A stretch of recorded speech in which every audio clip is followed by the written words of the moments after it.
வணக்கம் உறவினர்களே.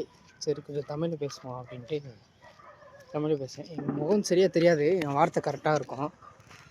முகம் சரியாக தெரியாது, அதனால் கொஞ்சம் மன்னித்து கொண்டு இந்த வீடியோவை கண்டு கழிக்குமாறு கேட்டுக்கொள்ளப்படுகின்றது. இப்போ கோயிலுக்கு வந்தோம்.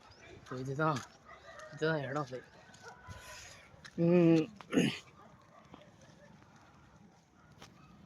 இருங்க, ஒரு ஒரு 10 செகண்ட்ஸ் கொஞ்சம் அப்படியே அமைதியாக இருக்கலாம்.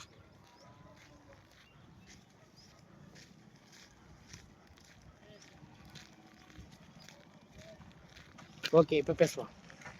ஏன் 10 செகண்ட்ஸ் அமைதியாக இருக்க சொன்னேன்னா, நம்மளுக்கு பின்னாடி ஒருத்தர் வந்துட்டு இருந்தாங்க. சரி, அந்த மாதிரி வர்றப்போ நம்மளால ஃப்ரீயாக பேச முடியாது. அதனால தான் அன்றைக்கி குலதெய்வ கோயிலுக்கு வந்திருந்தேன். எங்கள் குலதெய்வ கோயில் தருமபுரி மாவட்டம், வட்டம்லாம் தெரியாது, தருமபுரி மாவட்டத்தில் பாப்பாரப்பட்டின்னு ஒரு கோயில் இருக்குது. இந்த பாப்பாரப்பட்டிக்குள்ளே பார்த்தீங்கன்னா காளியம்மன் கோயில். அந்த கோயில் தான் நம்மளோட குலதெய்வ கோயில். மணி அடிக்குது பாருங்கள், குலதெய்வ கோயில். இங்கே வந்திருந்தோம். 2 வாரமாக யோசனை தான். தை மாதத்தில் அமாவாசை தானே யோசிச்சு சண்டே வேறு வருது, நம்ம கண்டிப்பாக போய் ஆகணும் அப்படின்ட்டு கிளம்பி வந்தாச்சு. இன்னைக்கெல்லாம் நான் ரொம்ப சந்தோஷமாக இருக்கேன். சொல்லுவாங்க இல்லைங்களா, ஆணவத்தில் ஆடுவான்னு சொல்லுவாங்க பார்த்தீங்களா. அந்த மாதிரி நான் இப்போ ரொம்ப ஆடம்பரமாக ஃபீல் பண்ணுறேன்.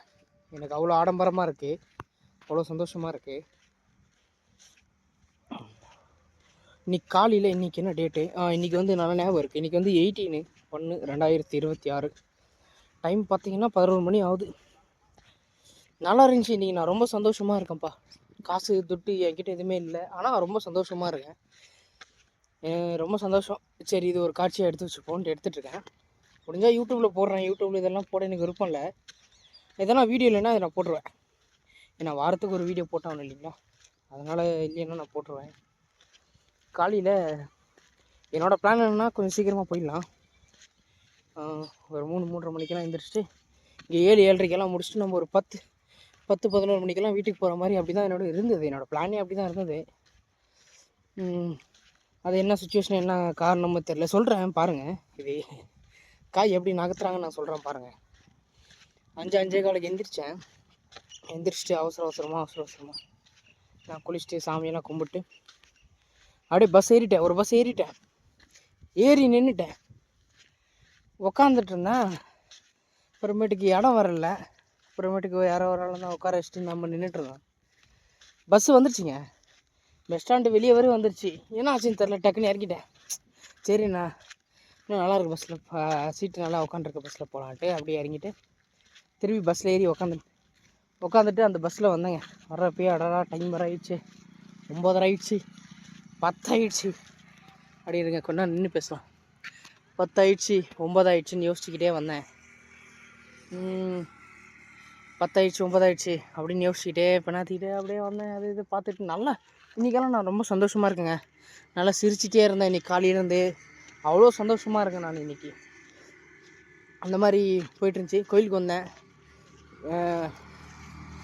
அம்மா ஒரு பூஜை ஏற்றுப்பாங்க தெரியுங்களா, ஒரு காவு ஒன்று கொடுத்து மாலையை போட்டு கரெக்டாக நான் வரேன், பை வைக்கிறேன். அந்த டைம் அபிஷேகம் முடிஞ்சுது. கரெக்டாக அபிஷேகம் முடிஞ்ச உடனே நம்ம எல்லாம் பூஜைக்கு கொடுக்குறோம், அவங்களும் வைக்கிறாங்க. அந்த பூஜை ஆடு வெட்டுறவங்க அவங்க ஏதோ குலதெய்வம் மாதிரி தெரியுது. குலதெய்வமாக என்னெல்லாம் நம்மளுக்கு தெரியும், ஆனால் அவங்க பூஜை கொடுக்க வந்திருந்தாங்க. அவங்க ஆடெல்லாம் பிடிச்சிட்டு வந்து இங்கே வெட்டி அம்மாவுக்கு கொடுத்து பண்ணுற மாதிரி இருக்குது. அந்த மாதிரி இருந்தது. நான் ஃபோட்டோ ஒன்று எடுத்து வந்தேன் அம்மாது. நான் அது ஃபோட்டோ நல்லா இருந்துச்சு பார்த்து, அது ஃபோட்டோ பண்ணி ஃப்ரேம் போட்டு எடுத்துகிட்டு வந்து அது பூஜை கொடுக்கறதுக்காக வந்திருந்தேன். நான் என்னோடது வச்சிட்டேன். அவங்களுக்கு தான் பூஜை, மொத்த பூஜை அவங்க தான். அபிஷேகத்துலேருந்து பூ மாலை மாலை ஆடு ஈடு எல்லாமே அவங்களுக்கு தான், ஃபுல்லாக அவங்களுக்கு தான். நம்மளுக்கு எதுவுமே இல்லை, நம்ம வெட்டி வேற்று தான். இந்த ஒரு ஃபோட்டோவும் பூ தேங்காய் பழம் உடச்சிட்டு அவ்வளோதான் நம்மளோடது. நல்லா எல்லாமே கொடுத்துட்டாங்க. அவங்களும் பூஜை கொடுக்குறாங்க, நானும் என்னோடதும் கொடுக்குறேன். ஆனால் கடைசியில் போய் முடிஞ்சது என் கையில் தாங்க. அதுதாங்க இங்கே இருக்கிற ஆச்சரியமே, அதுதாங்க. தான் பிள்ளைக்கும் போது இன்றைக்கி அதுதான், இன்றைக்கி ஆனந்த கண்ணீரே வருது. ஆனால் நரேஷ் என்றைக்குமே அழக்கூடாதில்ல, அவன் என்றைக்குமே வில்லன் தான். ஹீரோவாக ஹீரோ தான் அழுவான், வில்லன் என்றைக்குமே அழுந்தது இல்லைல்ல. அதனால் அதை கொஞ்சம் ஃபாலோ பண்ணுறோம். நல்ல பூஜைங்க இன்றைக்கி. எனக்கு உண்மையிலே நான் ரொம்ப சந்தோஷமாக இருக்கேன், அபரிவிதமான சந்தோஷத்தில் இருக்குங்க. இந்த உலகமே, இந்த உலகத்தில் இருக்க தங்க காசெல்லாம் என்கிட்ட தான் இருக்குதுன்னு வச்சுக்கோங்க. இப்போது அப்படியாப்பட்ட பேர் ஆனந்தத்தில் நான் இருக்கேன். ரொம்ப சந்தோஷம். அவங்க தான் பூஜை கொடுத்தாங்க. ஆனால் அந்த பூஜைக்கு இது ஃபஸ்ட்டு பண்ணுமோ அதெல்லாம் எனக்கு பண்ணிட்டாங்க. மாலை போட்டாங்க, அதை போட்டாங்க, இதை போட்டாங்க, எல்லாம் அம்மாவுக்கு பண்ணிட்டாங்க.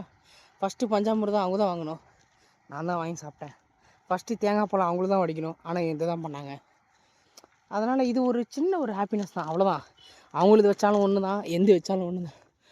ஒரு சின்ன ஒரு ஹாப்பினஸ் இல்லை, தான் பிள்ளை அப்படின்ற ஒரு இது. அது ஒரு ஒரு ஒரு விதமான ஒரு ஃபீலிங்க. அது சொன்னால் புரியாது. என் இடத்துல நின்னீங்கன்னா அதோட கட், அதோடைய ஒரு இதுங்க, ஒரு ஹீலிங் மாதிரிங்க. இல்லை ஒரு நம்மளுக்குள்ளே ஒரு சோல் ஒன்று இருக்கும். அது நம்ம தலைவர் இருக்கார் பார்த்தீங்களா, எம்பெருமான் சிவன். அவர் ஒரு ஆனந்தத்தில் ஒரு தாண்டவம் போட, அந்த மாதிரி உள்ளார ஒரு அந்த சோல் வந்து ஆனந்தத்தில் அப்படியே ஆடிட்டு இருக்குது. ரொம்ப ரொம்ப சந்தோஷம் இன்றைக்கி எனக்கு. என்கிட்ட எதுவுமே இல்லை இப்போது, ஆனால் நிறைய கஷ்டம் இருக்குது, ஆனால் சந்தோஷமாக இருக்குது. நிறைய கஷ்டம் இருக்குது, ஆனால் சந்தோஷமாக இருக்கேன். இதுதாங்க, மனுஷனை நம்பாதீங்க, மனித குணம் மிருக குணத்துக்கு சமம். ஆண்டவனானங்க அடைய முடியாத சந்தோஷத்தை அடையலாம். கடைசியில் இது என்ன சொல்லி முடிக்கணும்னா, ஆமாம், இதை சொல்லி முடிக்கிறது, மனுஷனை நம்பாதீங்க, மனித பிறவி ஒரு மார்க்கமான பிறவி. ஆண்டவனை நம்புங்க, ஆனந்தமாக இருங்க. அவ்வளோதான். இதோட நான் முடிச்சுக்கிறேன். ஏன்னா எனக்கு பக்கத்தில் கொஞ்சம் அப்படி, ஏன்னா பக்கத்தில் என்ன இடம் வந்துடுச்சு, அந்த கார்லேருந்து முடிஞ்சு இப்போ வீடு வந்துடுச்சு. அதனால் இதுக்கு நான் ரொம்ப அவ்வளோ பேச மாட்டேன், பேசுகிறதுக்கும் சரியாக கேட்காதுன்னு நினைக்கிறேன். சரி, ஓகே. யூடியூப் சேனலில் போடுற மாதிரி இருந்தால் கட் பண்ணி எடுக்கணும் இந்த விஷயத்த, நம்ம பேசுறதெல்லாம். வீடியோ இருந்ததுன்னா போட மாட்டேன். வீடியோ இருந்துச்சுன்னா போட மாட்டேன். வீடியோ இல்லைன்னா போட்டுருவேங்க. அப்போ இது ஒன்று எடுத்து வச்சுக்கலாம். அப்புறம் நம்ம நெக்ஸ்ட் வீடியோ பார்க்கலாம். See you soon in next video. Sunrise to Sunset channel. Thank you.